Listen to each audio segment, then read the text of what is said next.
Good morning. You know, we've had a lot of talk about this C word, and we talk about this C word literally all the time. And it seems like every time that we get together, it's all we can talk about. It's the only topic that seems to be on people's mind.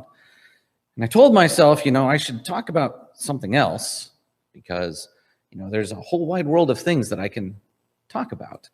But I keep coming back to this C word again. We all know how the story goes. It started off east, and it started with just a few people. And then before you know it, it started to spread, and then it was a few thousand people. And then it started to spread even more, and it was found in other places. And then, it continued to spread, and people started taking notice of it, and it continued to spread. And then governments and people and authorities and groups started doing their best to try to stop this C word from spreading. And so they kept trying, but it still spread. And it spread to every continent, and it spread to every country, it spread to every people. And you'd be hard pressed to find a place where that C word doesn't exist.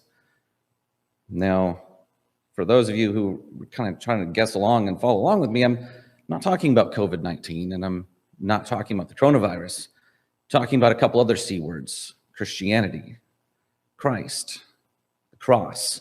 There's many different C words that can kind of fit that same description. And we gather here today, and we're going to prepare to take communion. And every time we gather on this table, we talk about one of those C words. Communion is another one of the C words that we talk about.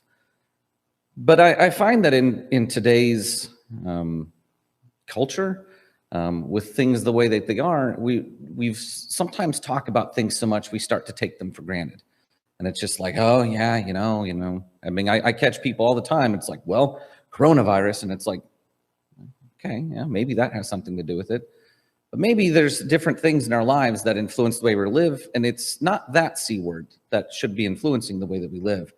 It should be one of the other ones. In Galatians chapter 2, it says, "I've been crucified with Christ, and I no longer live, but Christ lives in me. The life I now live in the body, I will live by faith in the Son of God, who loved me and gave himself up for me."